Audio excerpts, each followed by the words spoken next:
Okay, it's time for Painting with Judge. It's 5:33 p.m. 18th to the 4th, Saturday. What have we got here? We have Van Gogh. We've already given him an undercoat. It's totally dry now. We actually gave him an undercoat a couple of days ago. Bit of the black and a light dusting of the white for the highlights. Came out pretty good actually. But now we're going to make it even better. So let's select our paints. Right, what do we got? Pants, we're going to need a brown.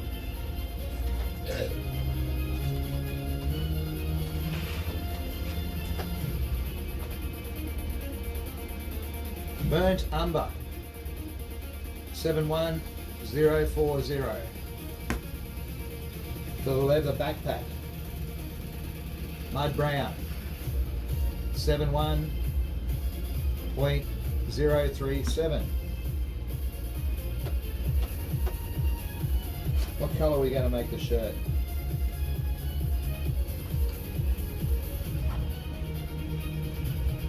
We'll make the shirt light blue. So we're going to use straight blue, 71044. And we're going to mix it with a bit of white, 71001.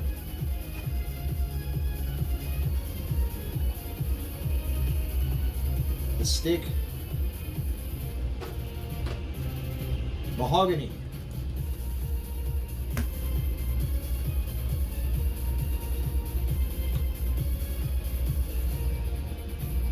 We'll need some, what else are we going to need? We're going to need a flesh tone.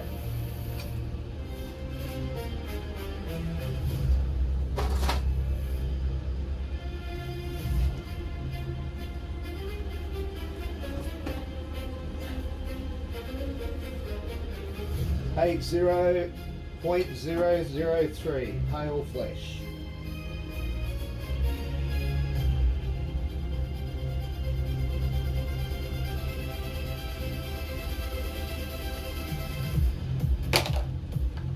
That'll be a good wash. Flesh wash, 80204. Pale flesh, 8003. 80.003.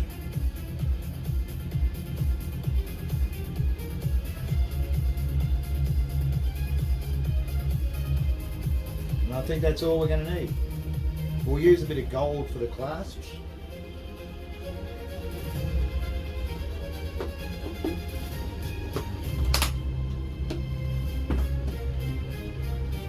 Let's have a look at gold.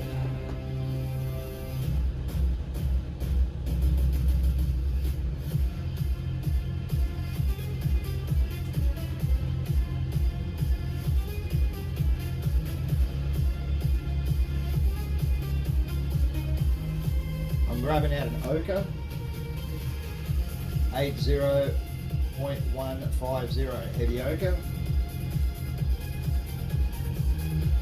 and polished gold, 80.055. The base, I'm going to leave black, so we're going to go over that with another black. The ochre mixed with the white will make that. What are we going to do the rolling? We'll work something out. The pipe black, or an ochre, mahogany ochre. The flesh tone, blue for the eyes, light blue, black. The hair will, he had a reddy hair, didn't he? Ginger, he was a ginger.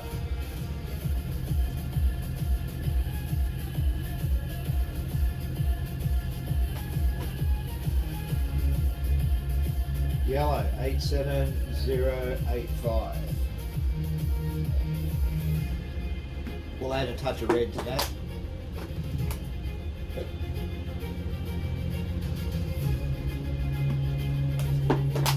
Okay, and a bit of black, just to dirty it up a bit. So there's our colours.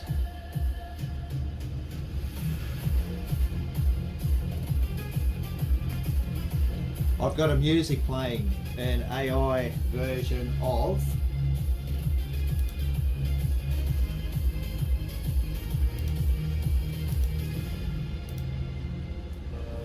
Beethoven.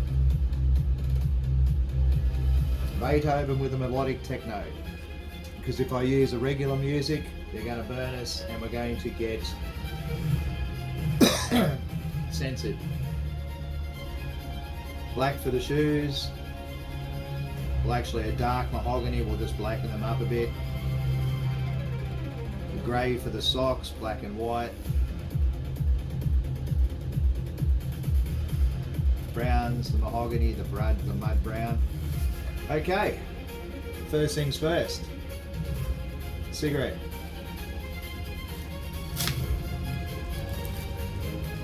I'm using up these old papers, because they're like humidity and it's all stuck with the humidity and shit. Bit of the old tobacco.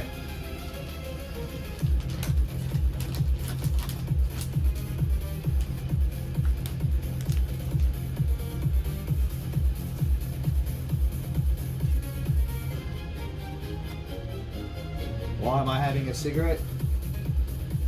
So I can think about the order. Usually we go light to dark or dark to light. You can go either way really. Just remember it's a lot fucking easier to cover a light colour than it is to cover a dark colour.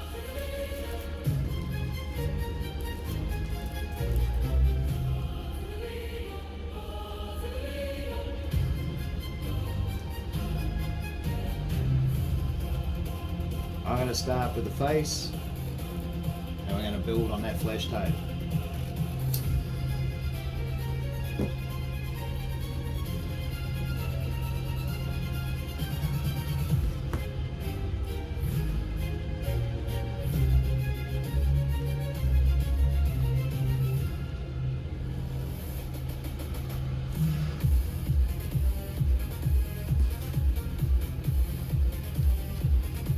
Got our pad ready, just a bit of absorbent towel, a bit of water.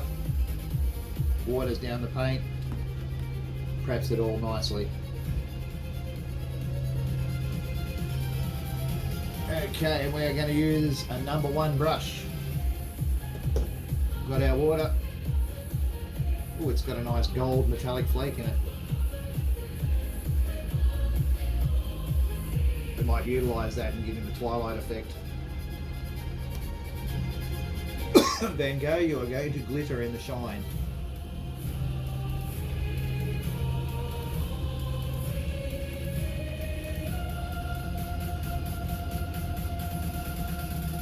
Now the reason I'm doing the face first is we can always come back and cover it a bit later with a hairline.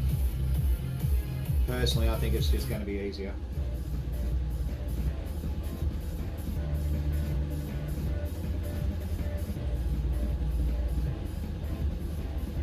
Try a bit on the hands first. Yeah, that'll be good.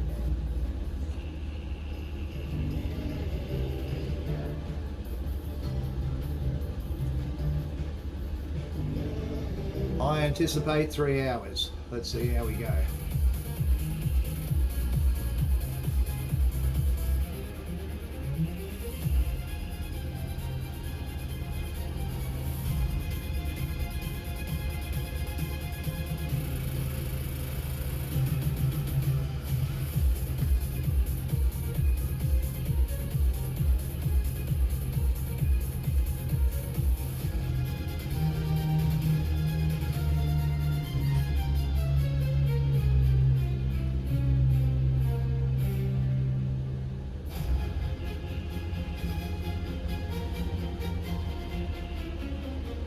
We want a good coverage, we don't want it too thick.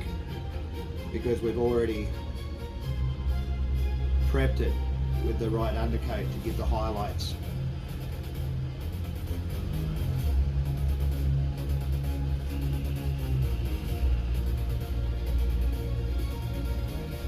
And the washes later are going to give it the detail. So nice and watered down.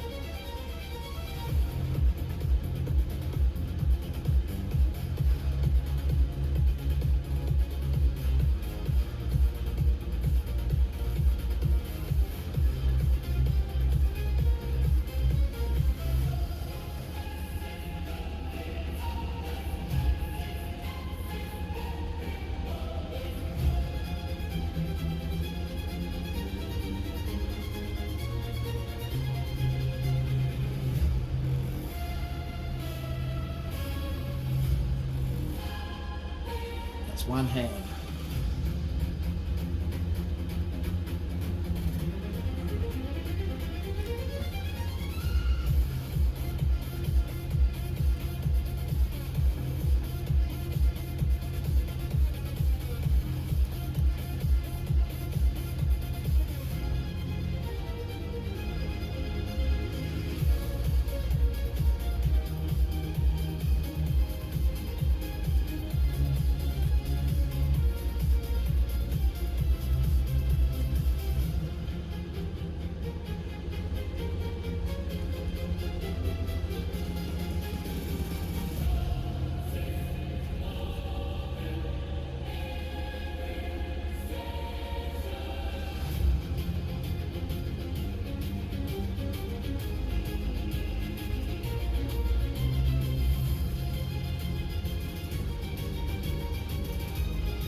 Second hand.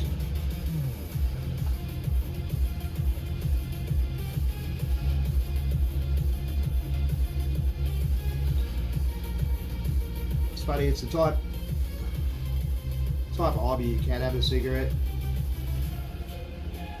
because you got time for paint to dry and shit like that. It's a good hobby for smokers. You don't have to exert yourself much.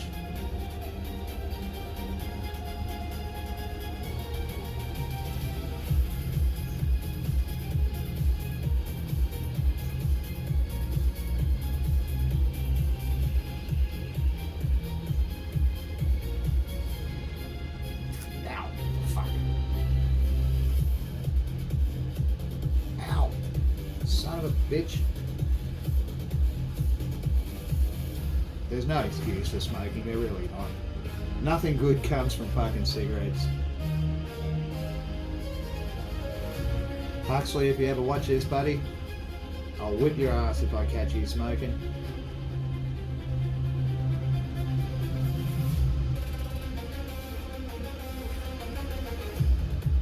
My parents gave me a cigarette. And when I got busted smoking at school, the principal, Butler, his name was, Kim Butler, he gave us a cigarette.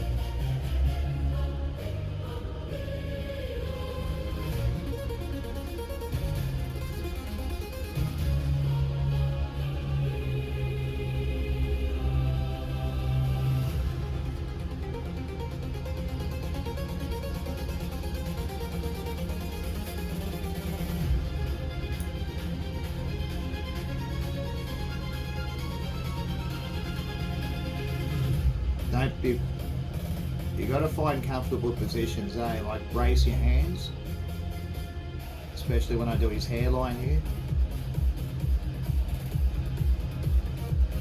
And remember, the dark is going to go over some of that later, so be as careful as you can. But if you make a slight mistake, we can cover it with a dark brown later. He's got really thick eyebrows, this guy. He's a real puppet character on him. And he's still got both ears. Or has he? Yeah, no, he's still got both ears. This is before he cut his ears off. He got all depressed about a chick apparently. So I think the story goes he cut his ear off and sent it to her.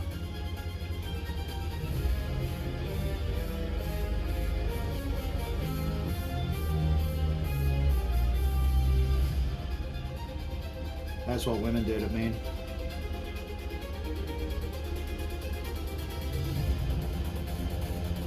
He's got one little teardrop rolling down his eyes because he suffered from depression. By the sounds of it, he was bipolar.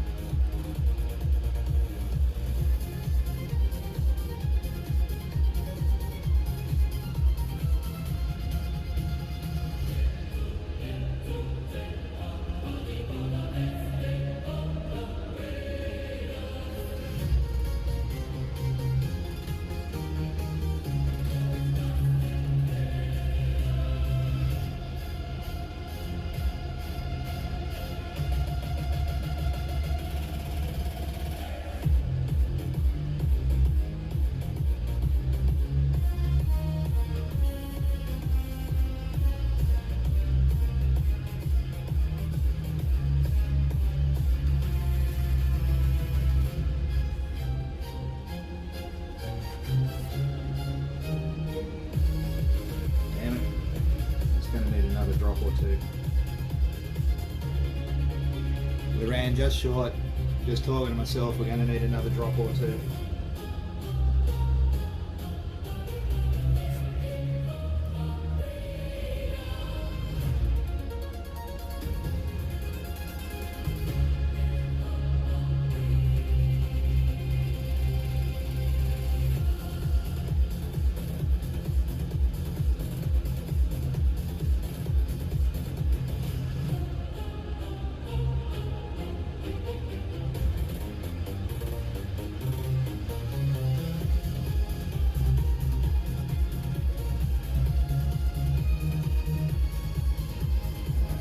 Cheek. Honestly, the flesh tones are the hardest part. That's why I'm doing it first.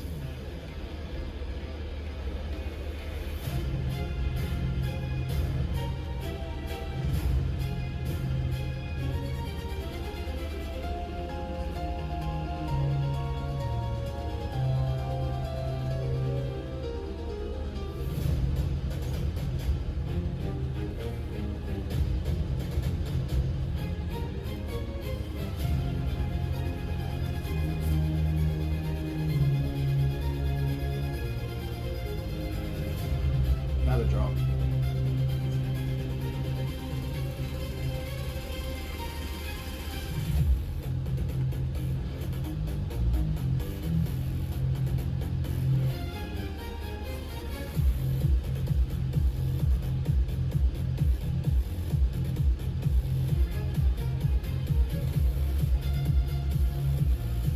That's better.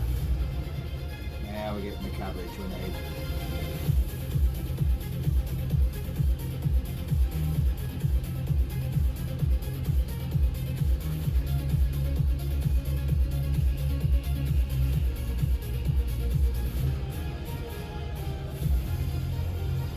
The brush strokes you do are so light, eh? They're like you're only just touching it.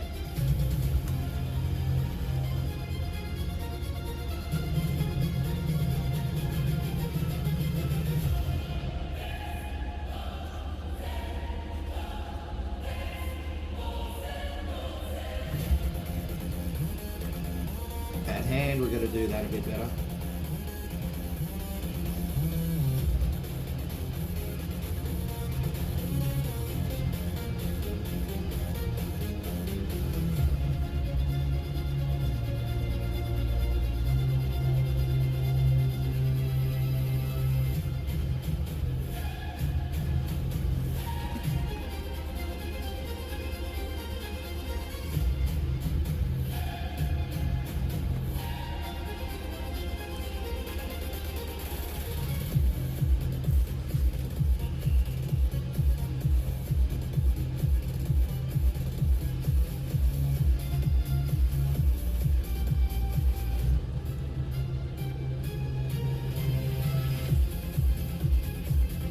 It's important to let the paint dry between coats, and it only takes 5 minutes, depending on how much water you've added to it.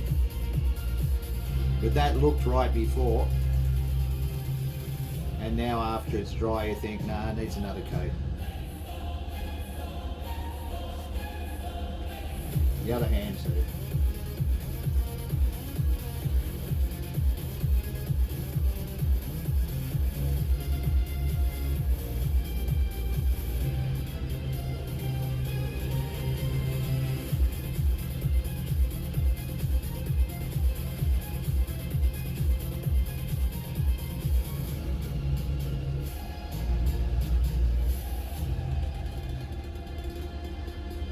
Sometimes you look at it and you think that colour's too solid, but remember we've got the wash to do at the end. And once we put the wash on, it'll be perfect.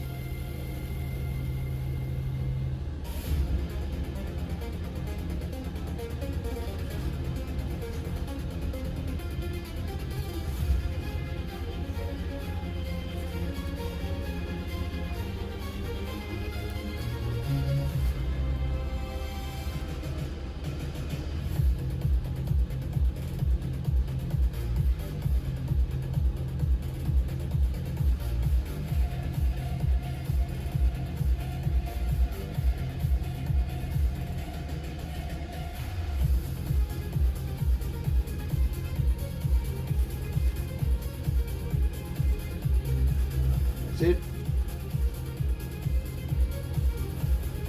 That is the skin tones done. Oh, a bit more on the ear.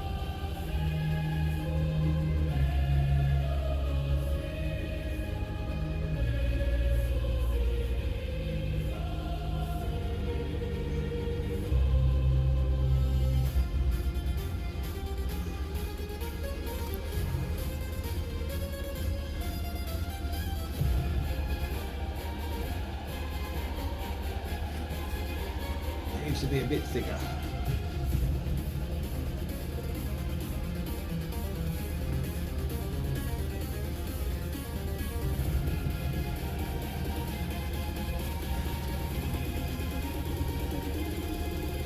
That's it.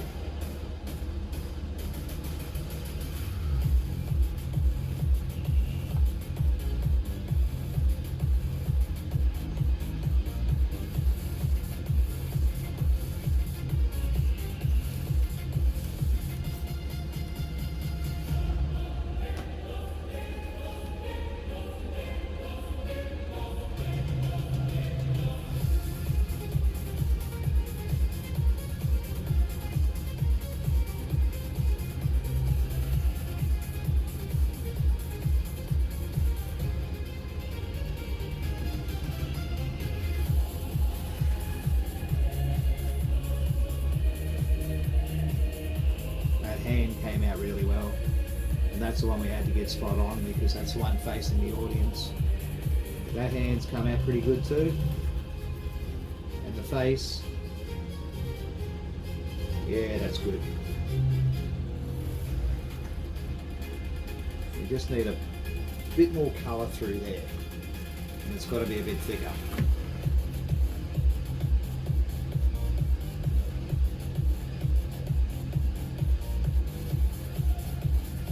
So we're going to do that on the dry here. The paintbrush is already wet.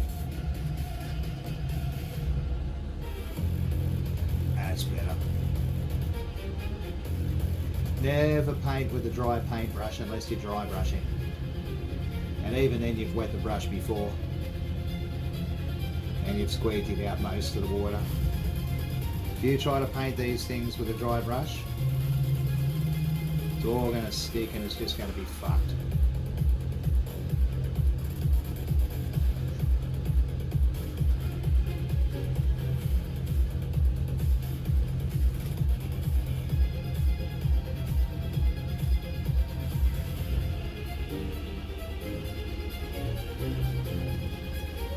You just got a little bit in the eyeball there. We're going to go over that later with a darker blue, so it won't matter. First with a white in his eyes, and then just a little tiny pin drop. But that face is done.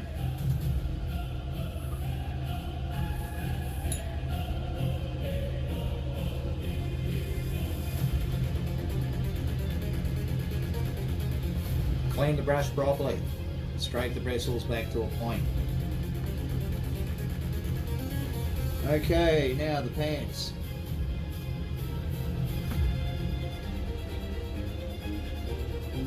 Mahogany for the stick. We're going to use a burnt umber for the pants. And the black's going to come through, the highlight's going to come through. That should look good. Or shall we do the hair? We're not going to do the hair yet because we want that paint to dry properly. So we'll move on with the pants.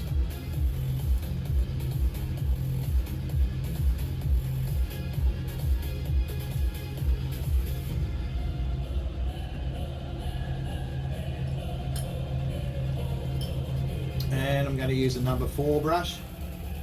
Give us a bit more coverage.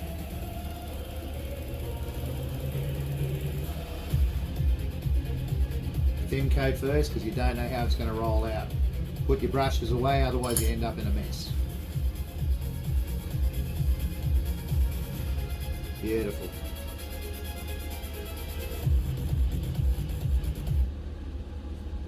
So, you got an idea?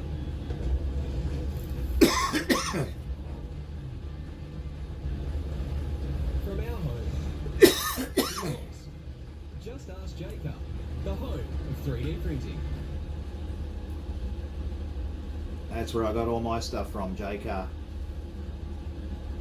It's a Anycubic Photo Mono 4.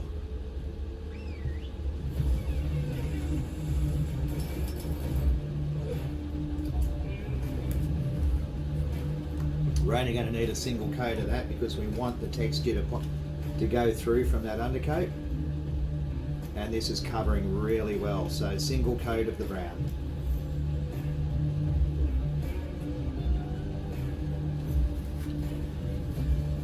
Yeah, that's giving a beautiful texture.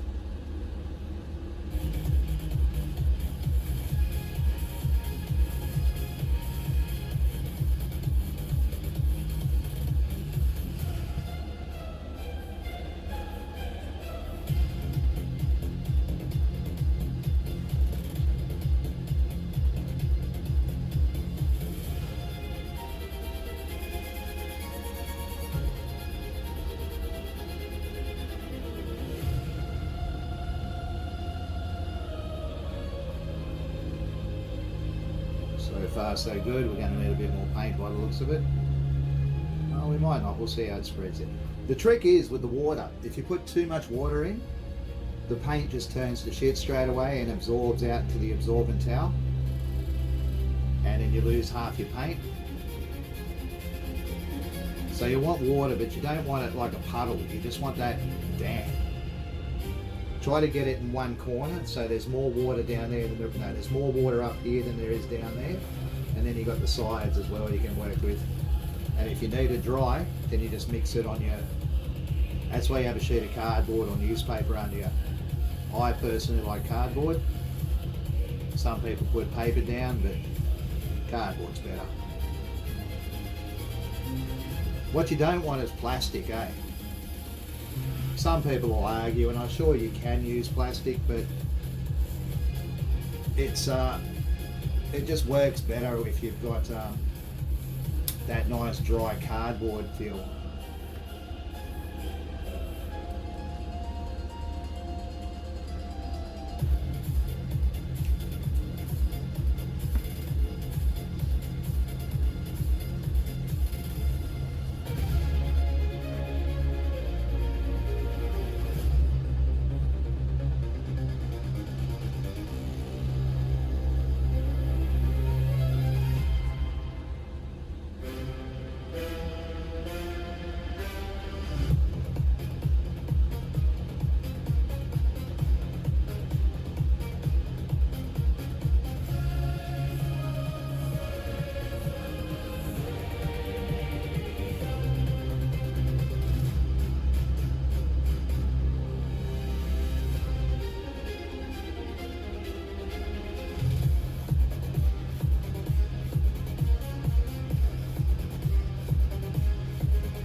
just going to do a couple of wipes on this stick, just to give it some texture when we put the other one in, because we don't, it's a stick, we want that texture.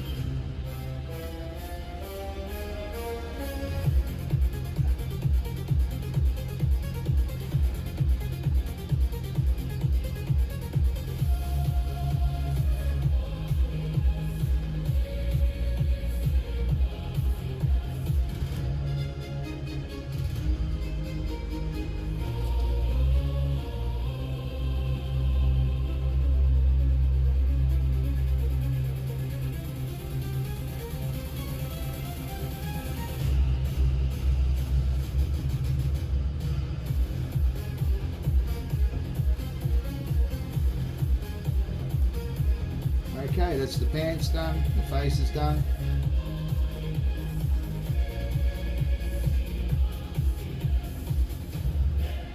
And we've got that little bit of show through, so the highlights are already starting.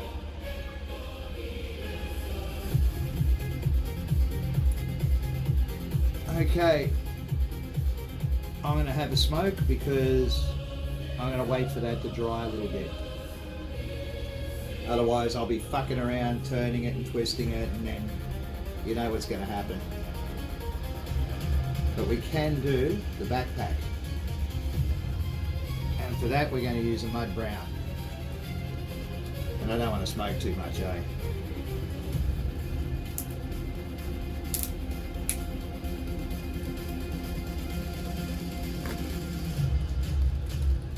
Always shake your paints. Yep, that's still going. I'm going to be going for half an hour so far.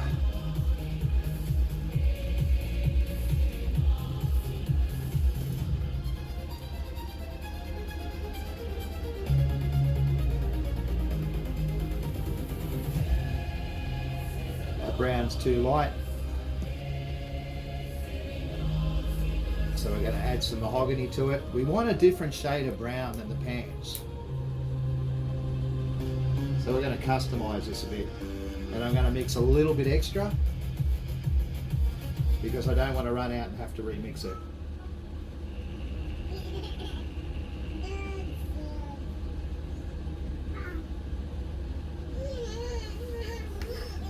A little bit darker. We'll use the leftover of that other paint. Oh, there we go. There's that brown I'm looking for.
Finicky bits near the shirt. That's why we have so many different size brushes. One for every job.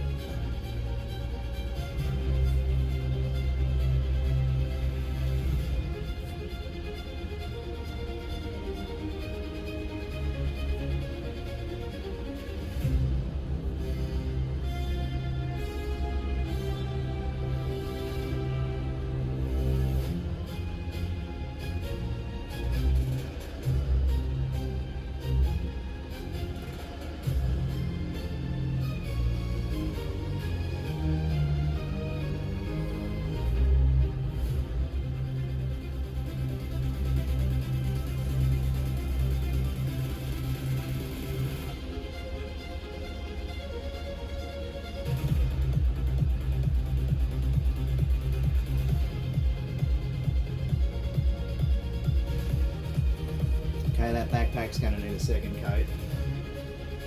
It's not quite thick enough.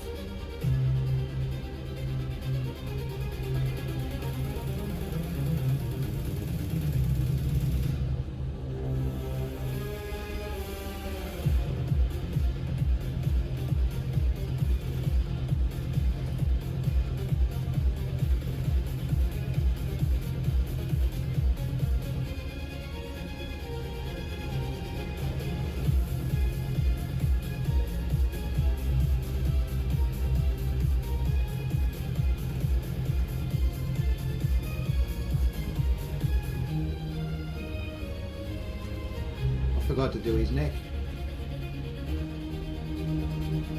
So what we're going to do is we're going to wait for that backpack to dry. Then we're going to come back and do his neck before I totally forget.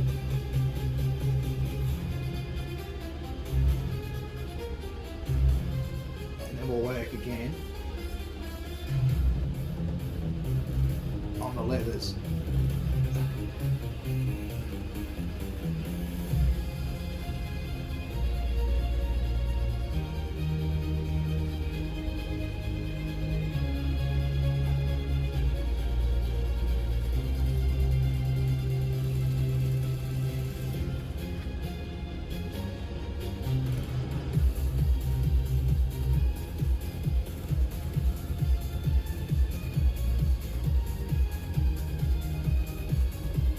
We're going to make this little front backpack a slightly darker leather than that one, than the backpack he's got on, just to give it a little bit of a differentiation.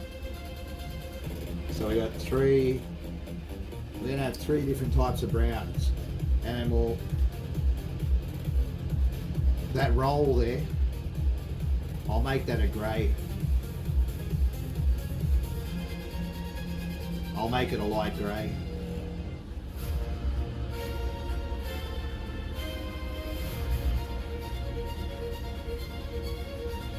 Actually, that backpack looks pretty good. I don't think it needs a second coat.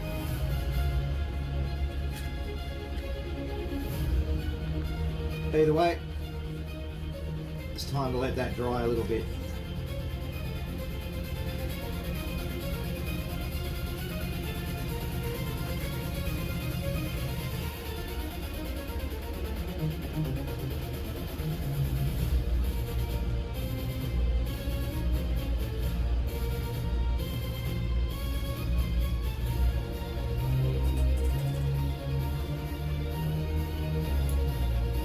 So far, so good.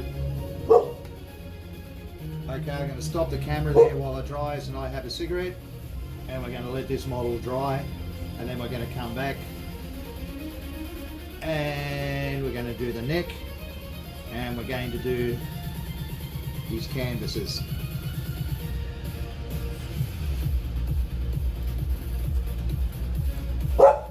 Okay, we're back. I adjusted the camera a little bit, so it might be a little bit goes out more, but you can see things better. So where are we so far?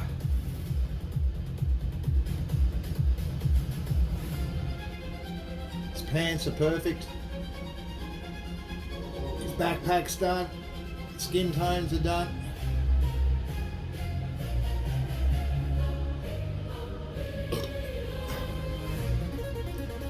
Okay, I like to relax when I'm painting, so I'm going to start some Eckhart Tolle, and this is why I've got a PC, so I can do multiple streams at once.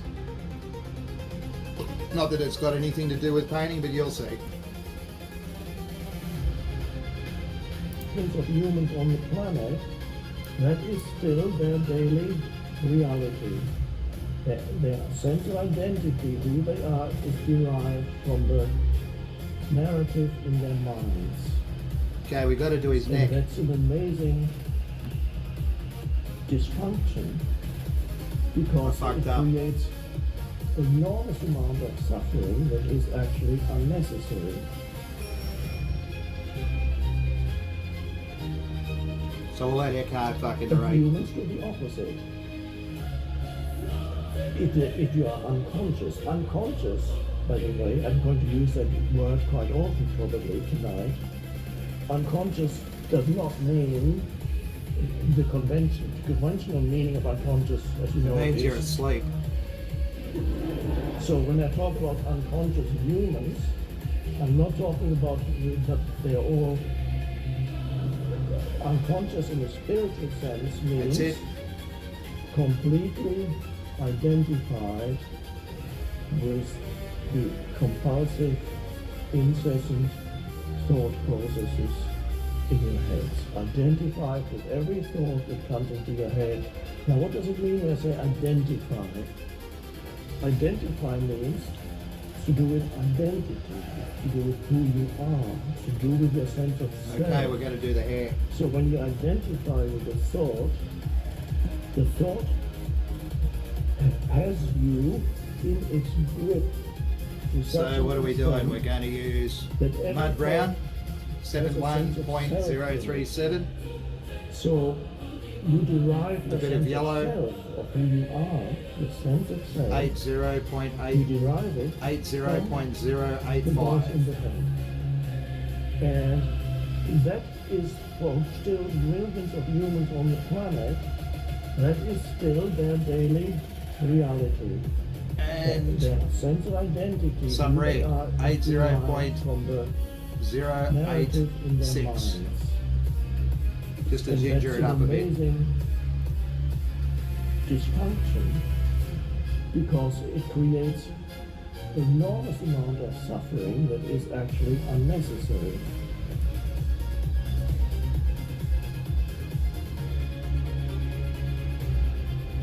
The identity that is rooted in thought is always one that is More yellow.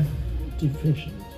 You feel you're never enough, and this moment is never enough. There's always a great sense of something is lacking in my life. And what it is that's lacking in your life, every human who's identified with their mind has that sense of there's something vital that's lacking in my life. There's something not here that should be here. Perfect. And what it is varies from person to person. But it is an underlying structure in what I call the egoic mind. So ego, in the sense that we use it here, is the sense of self that is completely identified with thought. And as I mentioned, the tendency of thought of the egoic self, which is the mind-made sense of self, which is an image of who you are, consisting of certain stories you tell yourself in your mind, and you call it my life. My life. That's very problematic. On the level of the story of my life, there's nobody in this room whose life on the It's a level bit too of the watered down, so we're going to have my to mix a life batch on the... narrative. This is really It's thin, not this stuff. problematic. It's heavily problematic. My life is not easy. Let me tell you about it. If you're willing to listen, and then you can tell me about yours. I'm sure it's not as bad as mine, but I'll listen.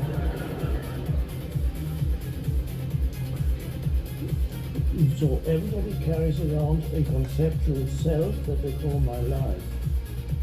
And the moments when you're happy, really happy with your life, usually don't last that long.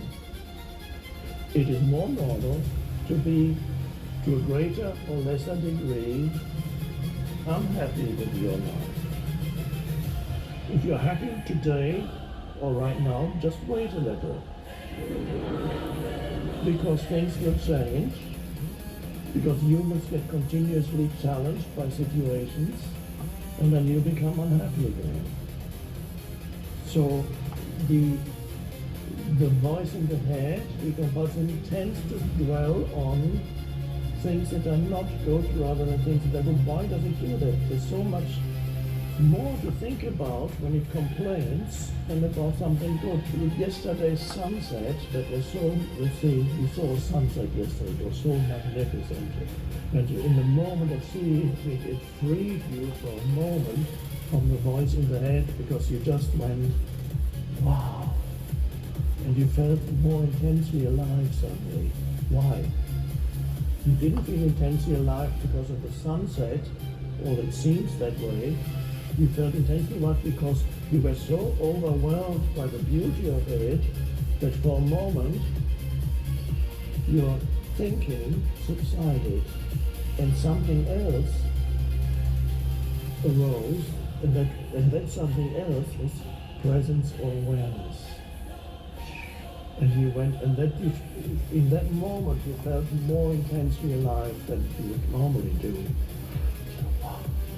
And then of course on the next day you can say, that was such a wonderful sunset.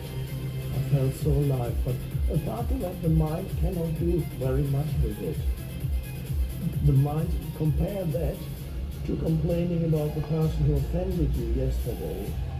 How much the mind can do with that, and how it can get in there and amplify the story and fantasize what's going on. You could have said and will say the next time, and people in general are so unpleasant, and you don't really want to be here with people anymore,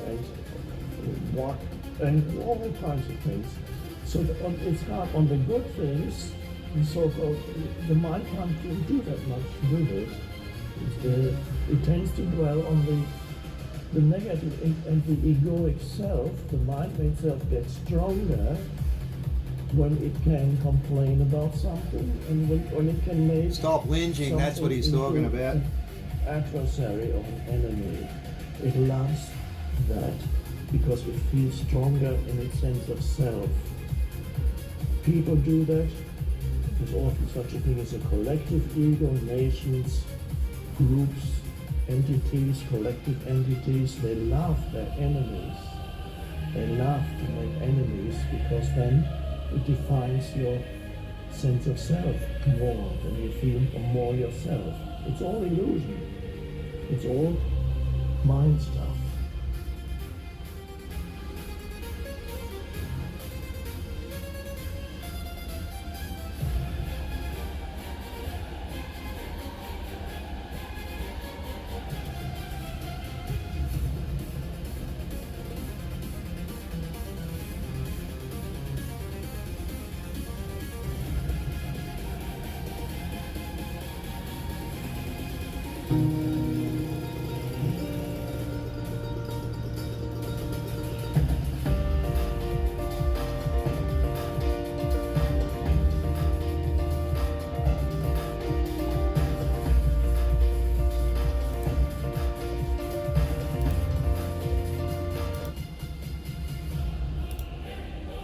These things do not like the light of consciousness on them. Even the pain body, your pain body, does not like to be recognized.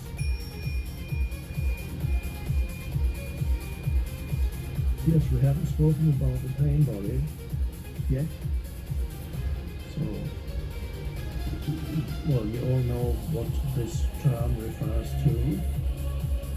Accumulated emotional pain that you carry forward from your childhood, usually, perhaps also from past lifetimes.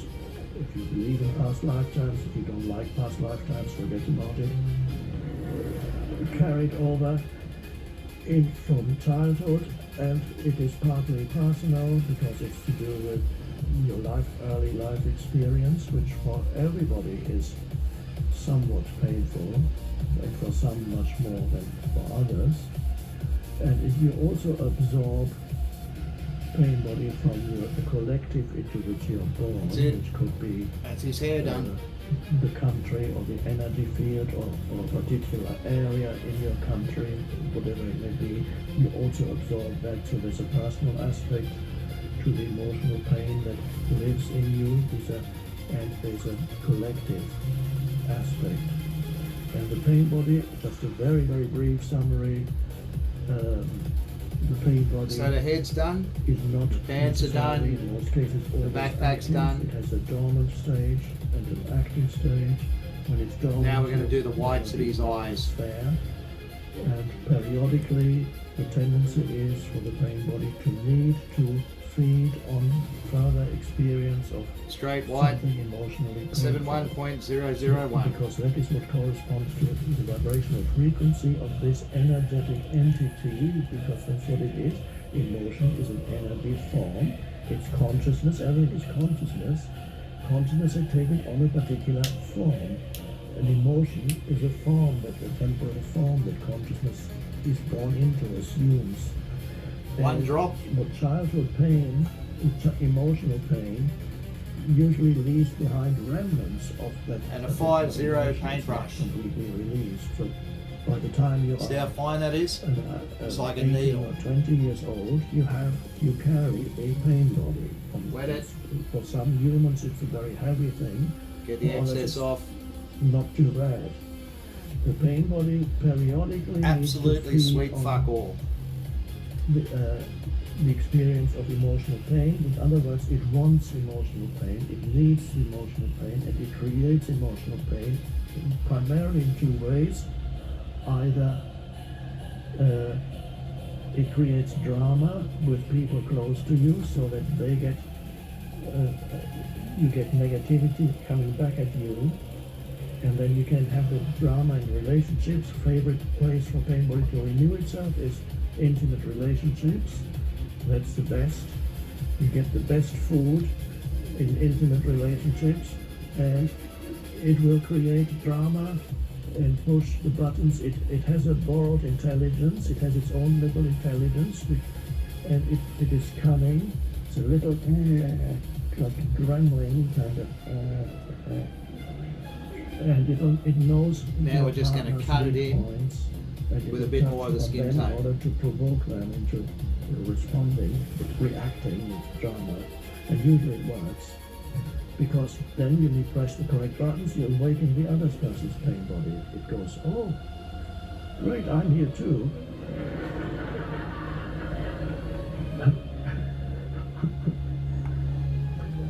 And so at that moment, you don't want to let go of it. If your therapist at that moment rang you and said, do you want to be in this drama, or do you want to be free? You would get very angry, because you wouldn't be talking, the pain body would be talking through you, and you'd be saying, get away from me, this is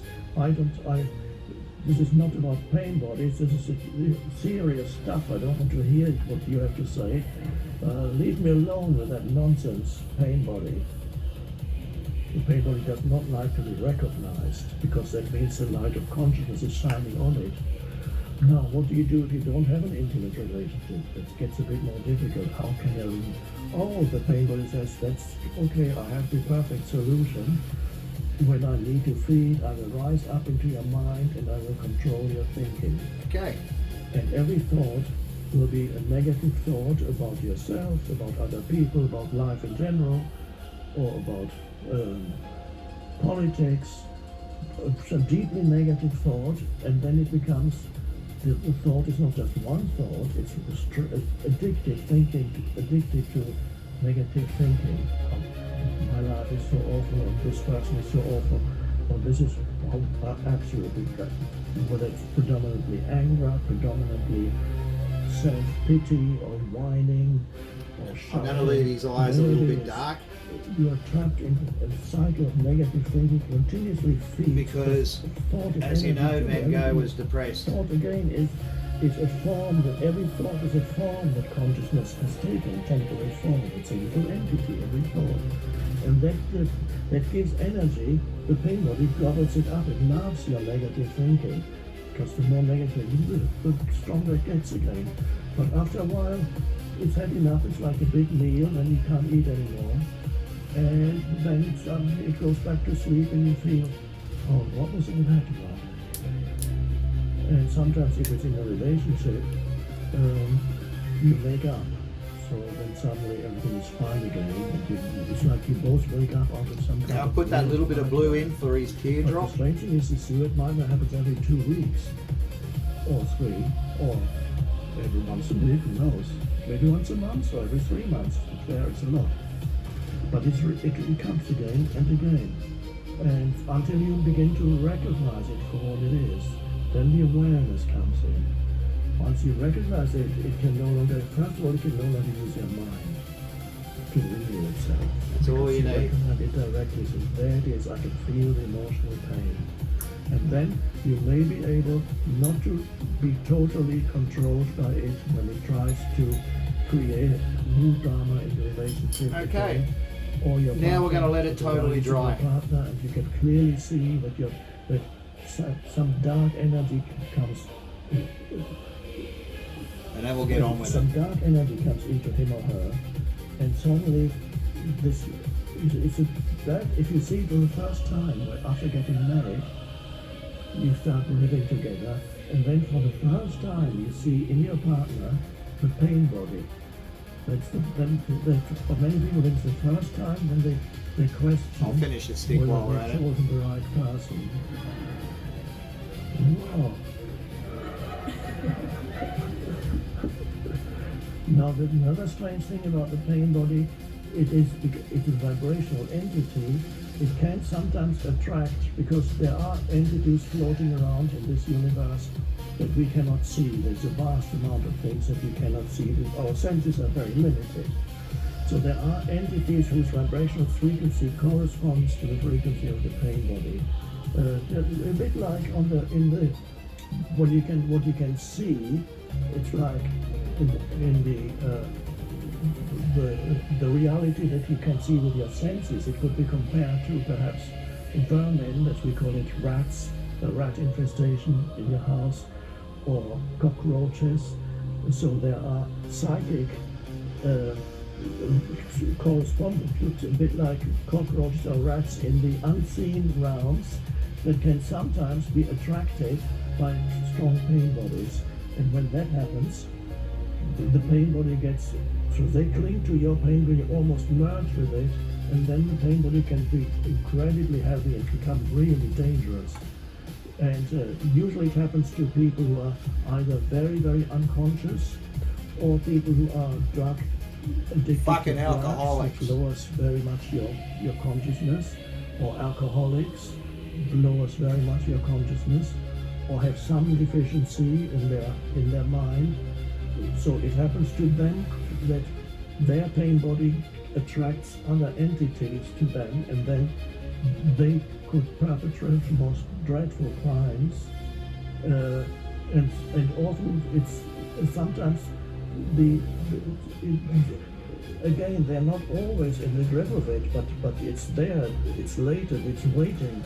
And sometimes people who know these people, they say, how could he have done this? I know he's a nice guy.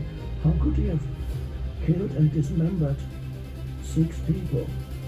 What? He was such a nice person. I was at school with him. What they didn't see was his pain body.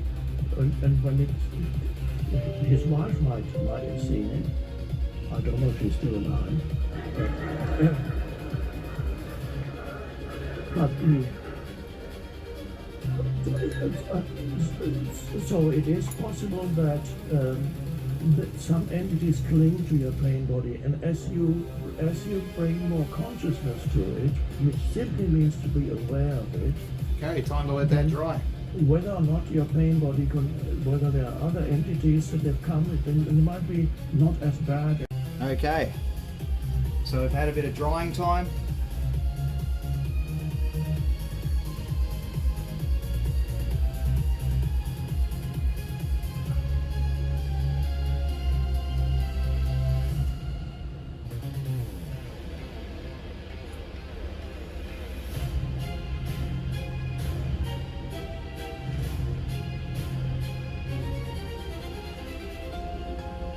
You can see just the water and the tears that I put under his eyes, because like Van Gogh was a miserable cunt. Pardon the French, but he was.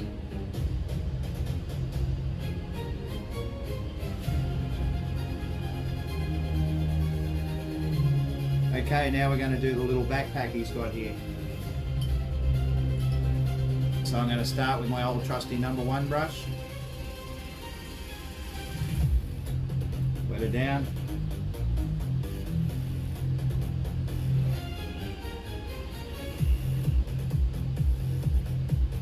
I've mixed a really dark brown for it.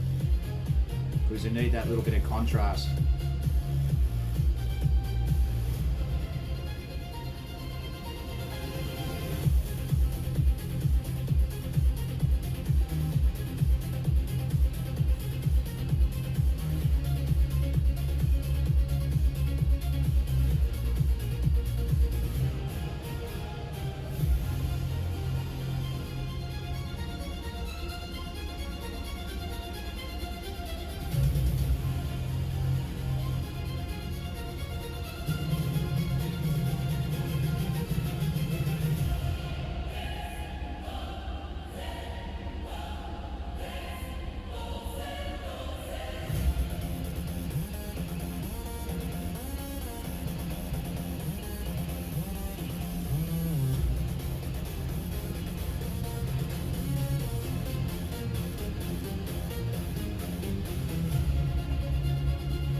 Okay.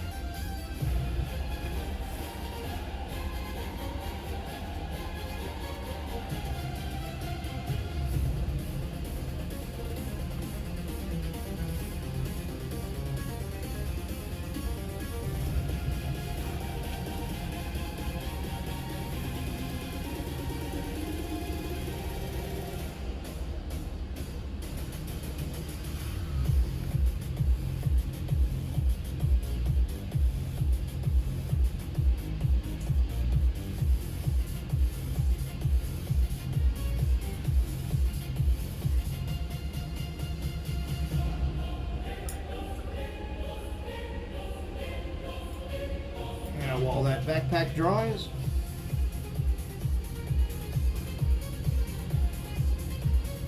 we'll do these scrolls.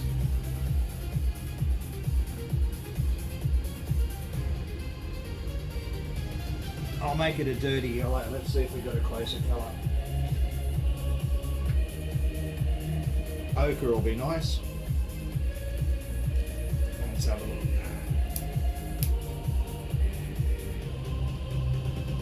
ochre will be perfect for them.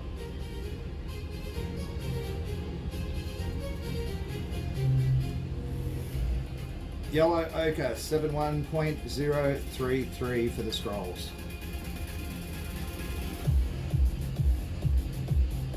With a hint of black, just to muddy it up a bit more. There we go, that's it.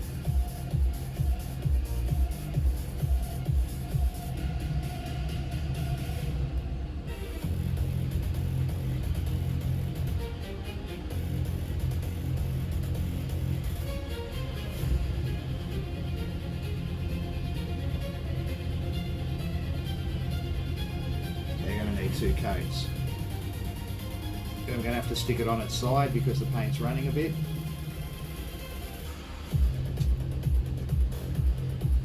Paintbrush is too wet.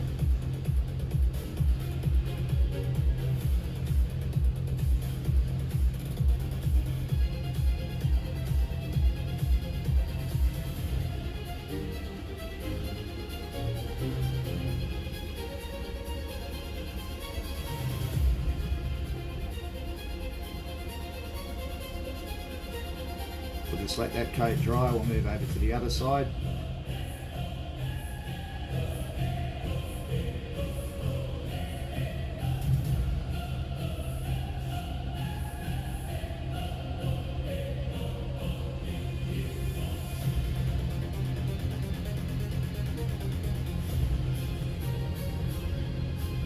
And that's what I mean by some paints cover better than the others. This really covers like shit. So we're going to need multiple coats.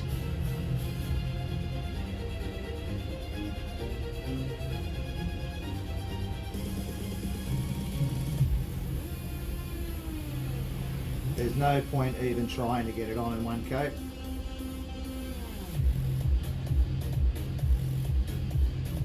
So we'll just get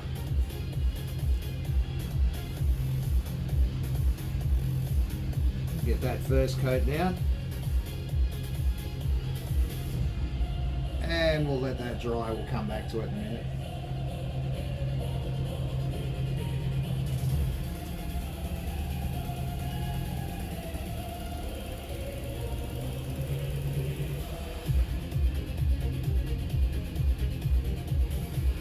I'm going to add a bit of white to that mix too for the second coat, just to highlight it up a bit. They're good, but they're just a little too dark. 1 drop of white.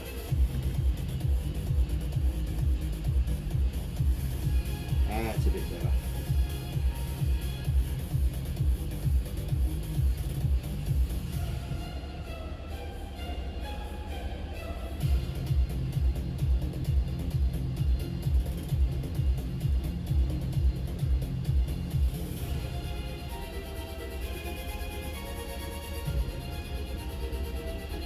I'm going to do the paint while that dries, or the blue for the fucking shirt, which will be a nice light blue.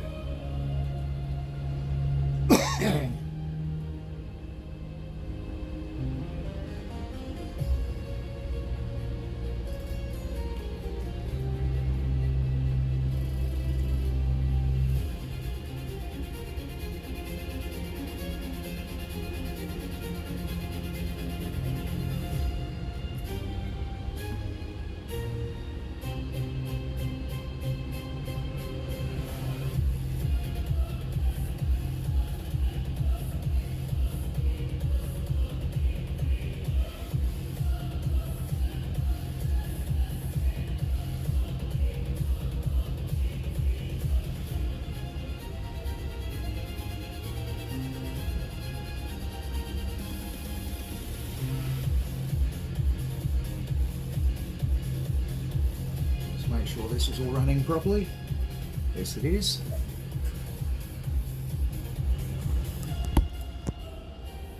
It's a bit better.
What about Eckhart? Well, clients, but little things, little bugs, unseen bugs can come in, and it is quite possible in your case. Now we finally come to your question.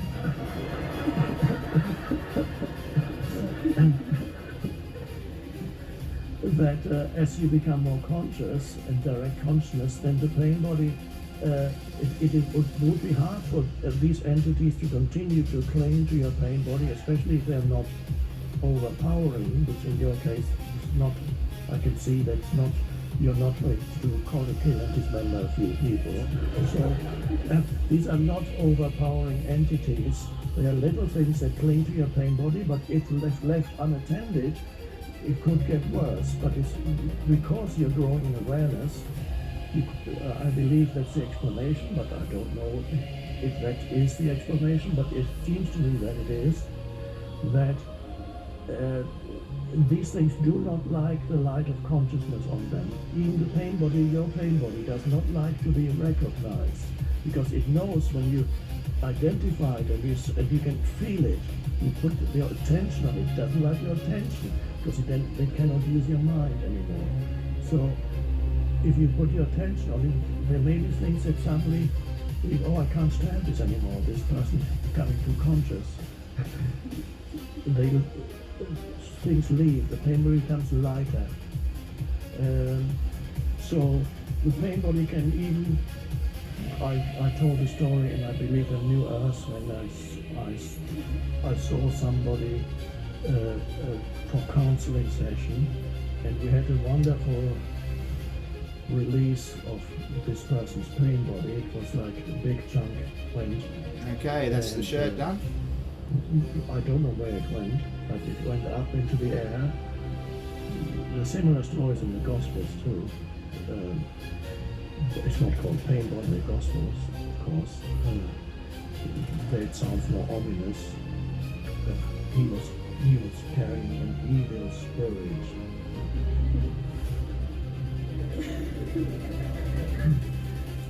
And then when Jesus came and said, "What is this?" The evil spirit fled. He says, "Leave me alone, I can't stand your presence anymore." This is my paraphrase. Now we're going to do that backpack. So the pain body transmutation then happens, because pain body is energy, is trapped energy, that by focusing on it, the energy becomes freed. And I compare it to you could say the flame of awareness, or the flame of consciousness. This energy becomes then part of your presence. It's transmuted into presence. It assumes a higher frequency. It's consciousness too, and it becomes presence. It's a bit like, you could say, if you have a piece of ice, and the ice is very hard, and you can. If you're juggling ChatGPT, Claude, Gemini, I want to show you a platform that brings them all together and can actually complete the work for you. It can create presentations, spreadsheets. It can also create images, videos, podcasts, and websites and apps. And it gives you access to all the top AI models in one workspace. This is called GenSpark, and it's already reached over $1 billion in valuation in just 6 months, making it one of the fastest growing AI companies in Silicon Valley. I partnered with them for this video to walk you through 7 really practical ways that this could help you in your day-to-day workflow. And the best part is, this will replace what used to take 10 different subscriptions. I'll start here in the GenSpark platform, and I have a special link that I'll talk about that I'll leave in the description below this video towards the end here. But when you first launch GenSpark, it looks like a regular prompt box, right? But it actually works entirely different than anything you're probably used to. So when you type in a prompt here and you send out this prompt, it actually does 2 different things. The first thing is, it figures out what's the best AI model I should use to give the best response. So it does that on its own. You don't have to pick from a drop down. And second, it figures out, do I need to call any tools in order to give a response or in order to give a result.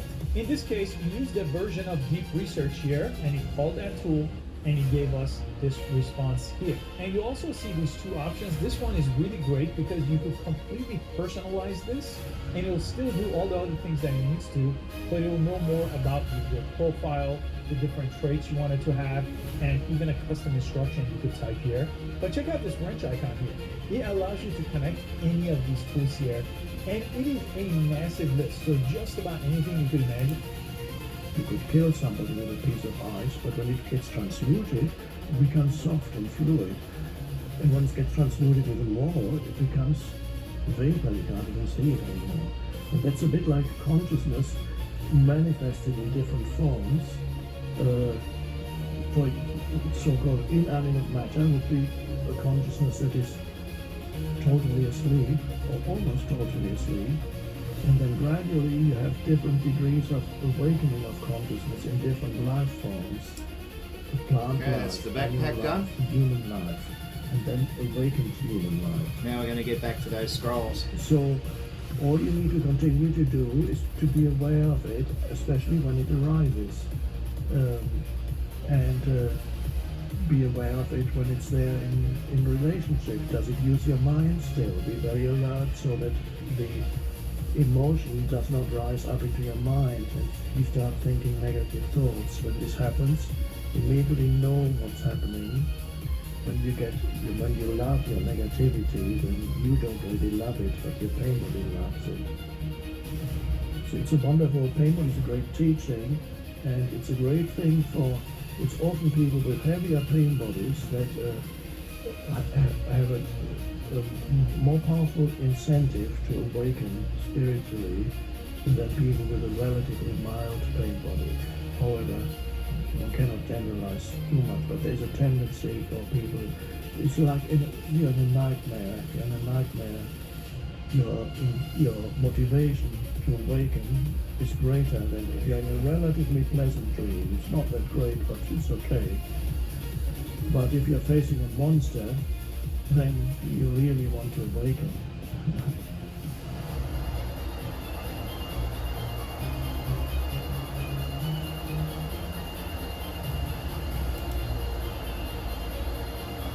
For still millions of humans on the planet, that is still their daily reality.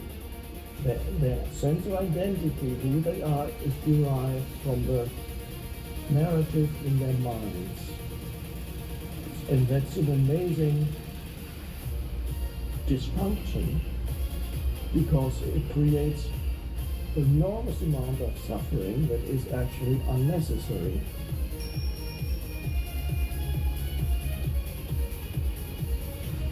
But humans do the opposite. If you are unconscious, by the way, I'm going to use that word quite often probably tonight. Unconscious does not mean the conventional meaning of unconscious. Today we're taking a first look at the all-new Neo Sander from Hozo Design. Now we've used products in the past from Hozo Design like the Neo Blade, which is an ultrasonic cutting knife. Basically it heats up the knife while it's also moving at super fast speeds to cut through things like leather, wood, and plastic. This little guy though is a little bit different. Because it's a sander, it doesn't come with blades, but it comes with a huge collection of sandpaper and a bunch of different attachments to stick that sandpaper onto. So we've got things like this guy to get into your corners, flat pieces to sand larger flat areas, and even round pieces so you can get kind of up inside certain areas that wouldn't make sense to try to do by hand, but you also wouldn't want to use something flat with it because, well, it wouldn't match the orientation of the curvature of the part that you're sanding. We're going to dig into the box, take a first look at everything that comes with the Neo Sander in the premium combo, and then put it to use. All right, so inside the box we have 64 different sanding heads. So we have a pointed tip, a slim, medium, and large flat tip, half cylinder, arc, an acute angle, a hand or right angle. Of course, the Neo Sander itself, sanding bits bracket, USB-C charging cable, basic sanding paper kit, and the charging dock. So opening up the device, the first thing we'll see is the actual Neo Sander itself, our USB-C cable, and the charging dock. When we take these off, we've got our quick start guide, a basic sandpaper kit, and underneath that, we we've got all the different sanding tips. So I don't believe there's any difference between, say, the red flat one and the green flat one. We can pull this out, and each of these connect to each other. On the front, it's labeled 180, 240, 400, 600, 800, 1000, 1200, and 1500, which presumably would be for your different sandpaper grips. I guess that way it makes it easier to keep the sandpaper on there and know which one you're grabbing at any given point. And the cool thing is, these kind of all connect to each other here. So on the side of the charging dock, we're also able to attach this so we can carry it around with the sander and dock itself. Before we take a look at the actual charging dock and the Neo sander itself, Hozo did send over a bunch of their sandpaper. So we've got our 180 master sandpaper kit with 600, 800, 1000, 1200, and 1500 grit. Included with the Neo sander itself is the basic sandpaper kit. And inside of here, it looks like we have some 1500, 1200, 1000, 800, 600, 400, 240, and 180. So we do have quite a bit that's included with the device itself. That way we can utilize every single one of these sanders. Do them in ultra dark I guess brown. with those out of the way, we take a look at our charging dock.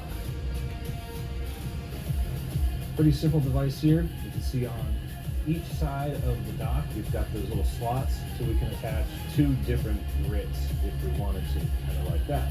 Then we have our USB-C charging cable.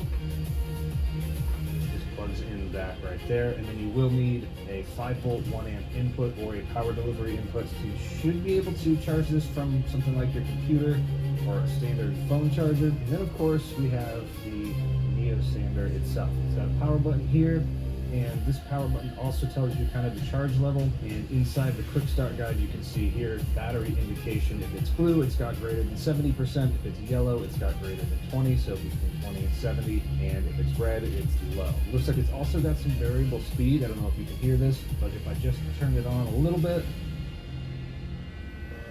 Fuck these ads. sort of variable speed there.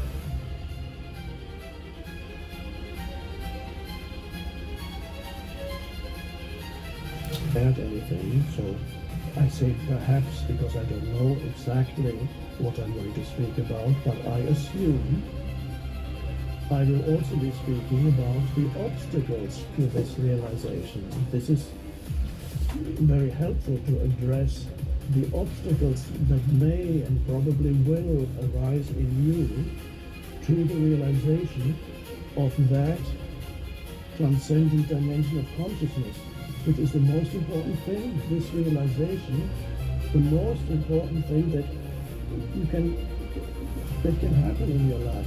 It's not even happiness, the wrong word. The most important thing in your life is to connect with that depth dimension. Because without that, even if you don't fully awaken whatever that is, but to have an inner connectedness with something that transcends the personality of the historical person. The historical person that you are has its place, it's fine. You have to live with yourself on that level, and it's problematic. Every person is problematic. Every person's life is problematic. Although you might not know this if you read people's Facebook posts, because they're all doing great. And they're all looking so happy. And they're all eating their wonderful meals. And you know,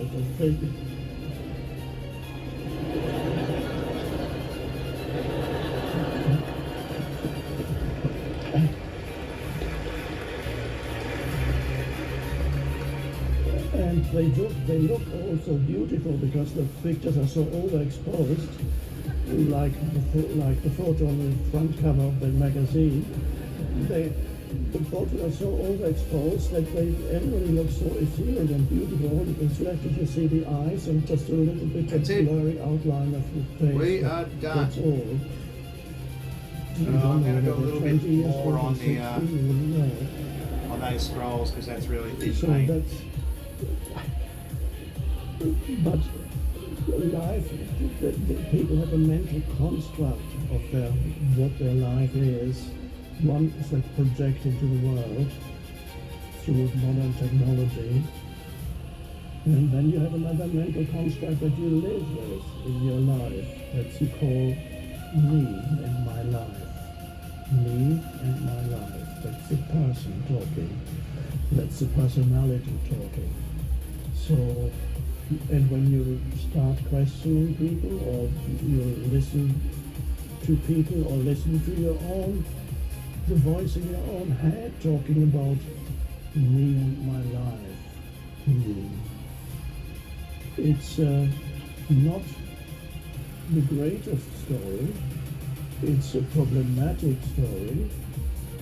It's not easy being me. In fact, I don't think anybody is having a more difficult time than me. They need to think about that a bit more. Now we use a little 5-0. How can I solve For this, some touch-ups. this dilemma of me, this conundrum, this I am, it's amazing that many people consider themselves, without verbalizing it in that way, they consider themselves to be a problem to be solved. There's something, and this is very interesting, there's something in the human psyche, if you're not awakening at all yet, so in the normal state of consciousness or unconsciousness, there's something there, there's always either in the background or in the foreground. If it's in the background, there's a sense of unease, a sense of something is missing, something is lacking. And what it is that's missing, perhaps the mind will figure out, okay, what I need to be fulfilled is this, that. Or the mind might not even know, because whenever you achieve something that you think will liberate you from this permanent sense of insufficiency, then whenever you think you found it, it doesn't take long, and then you say, oh no, because there's something else goes wrong there too. There's a new relationship, there's a new work situation, there's a new living situation. So there's often you deceive yourself that, no, I found the answer to the dilemma of me. I'm liberated now because I found the partner that I've been looking for. The one. I have found one. And this delusion lasts for a little while. We don't know how long it could last. For a year. Probably less. You can see when you look to anything for, let's use this almost spiritual term, salvation, because you're really looking to something out there for salvation through a deeply satisfying relationship, permanently satisfying, salvation through some kind of acquisition of something adding to your life, salvation through moving to a totally different country or place, salvation through recognition from other people. Once people recognize me, when I become famous, then I'll be fully myself. Then I will have found salvation. But all these people, when they find those things, it doesn't take long. Let's take relationships. You go out, you go dating. I don't know if they still do it these days. Dating. Maybe dating is old-fashioned because everything happens on the phone. His pipe. Tinder, swiping. Straight black for the pipe. And then you have a date. When you go to a restaurant, you can immediately see if a couple is sitting, whether a couple has been together already for And we use while, another one. or whether they're only meeting for the first, second, or third time. We're dating. The others are not dating, they're already living together. Totally different energy field. Because the ones who are dating, they still are under the delusion that they found salvation through the other person. And you can when you observe people, you can see it, the way they look at each other. They're both in a state of hypnosis because they go, Stay single, it's easier.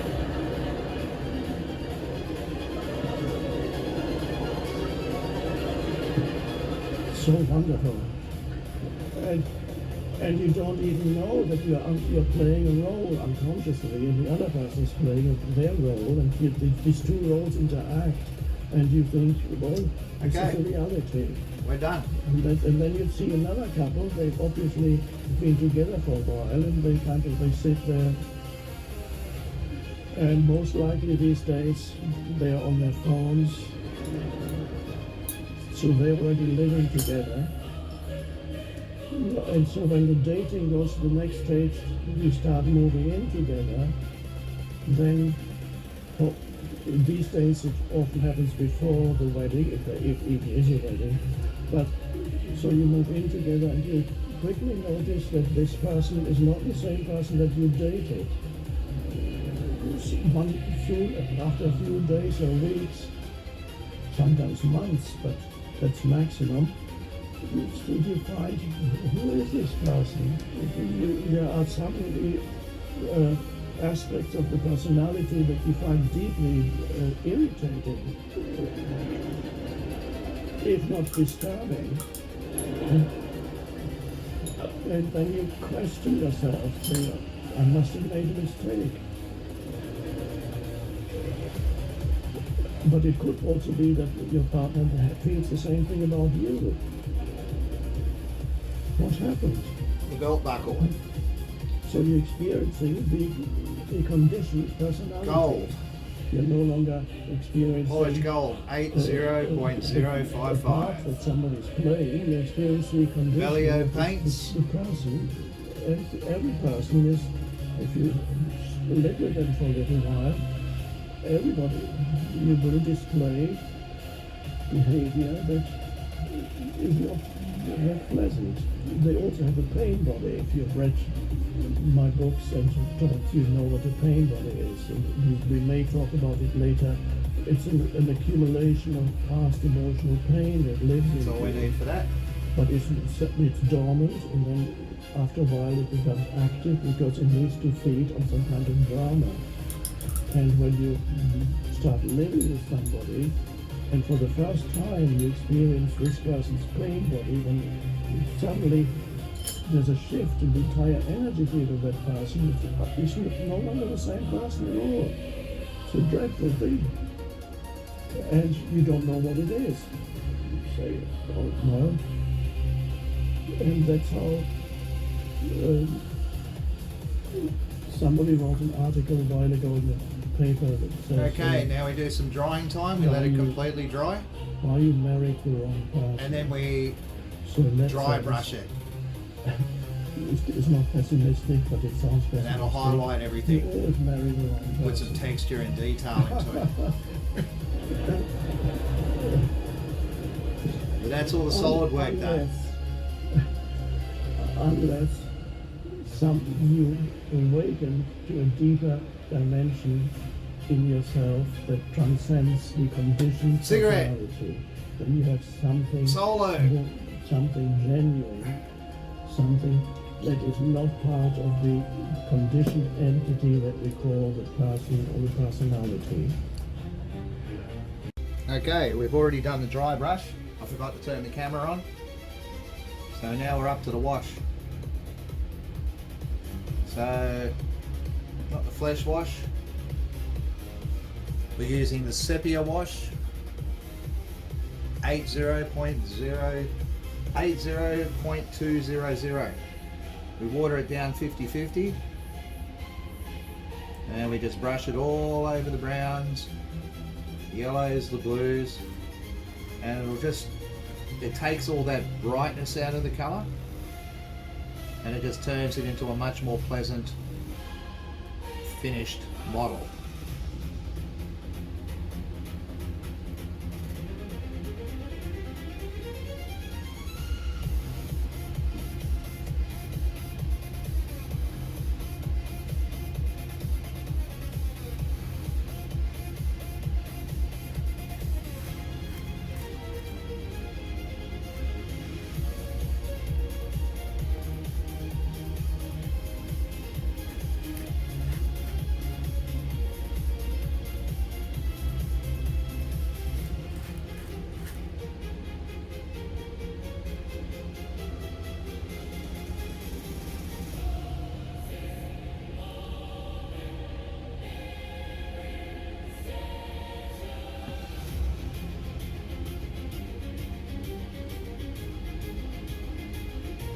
lot of water. We really want to water it down. And it oozes in all the cracks, and those cracks get highlighted then.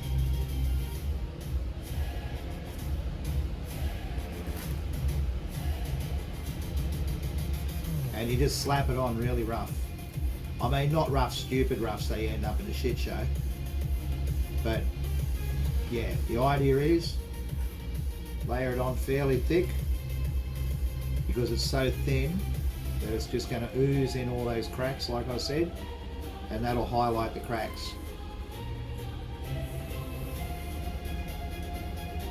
And it takes an edge off that cleanness. Because you've got to remember, this guy, when he lived, obviously their hygiene standards and clean clothes weren't like, they were a little bit dirty.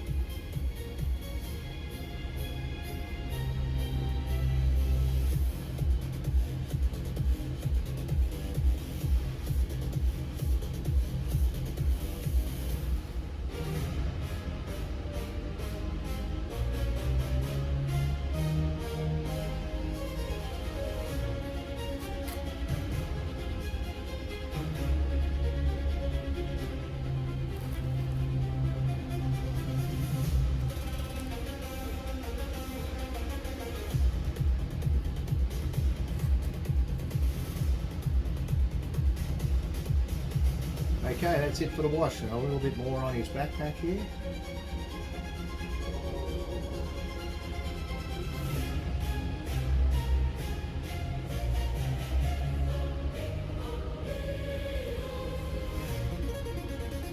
That's it. And we're going to use a little bit of flesh wash for the fleshy parts, just to get it so they're not so monotone.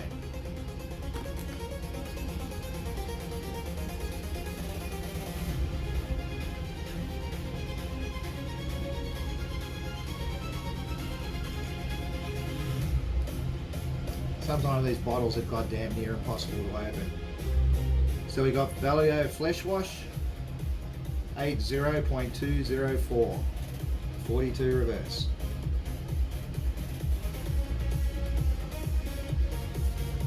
Water down.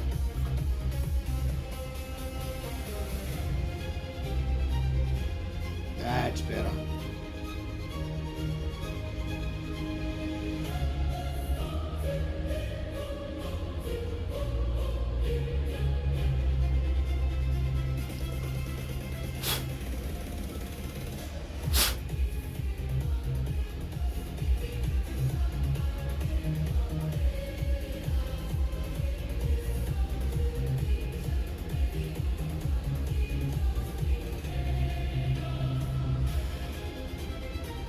That gives a definition of the fingers back.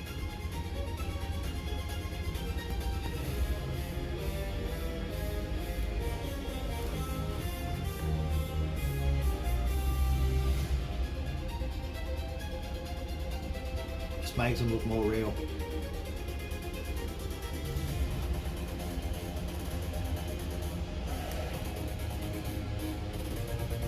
That's it, we're done. One Vincent Van Gogh. All done. Now we just wait for that wash to dry out. Up on the shelf she goes. What time is it? 8:53. So this will be, when we start, 5:53. 3 hours, pretty much what I thought.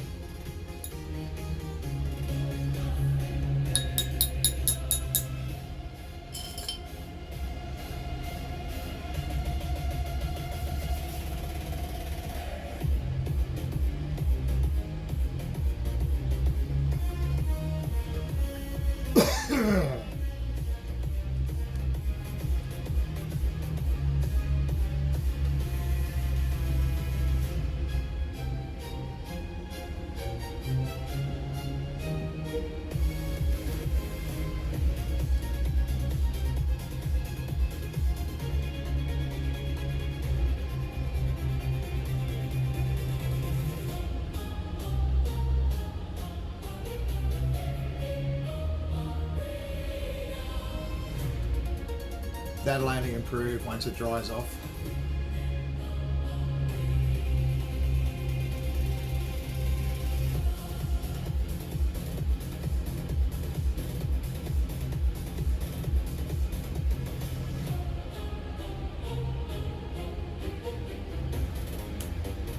Okay. Cheers. 1 Van Gogh. 2 to go.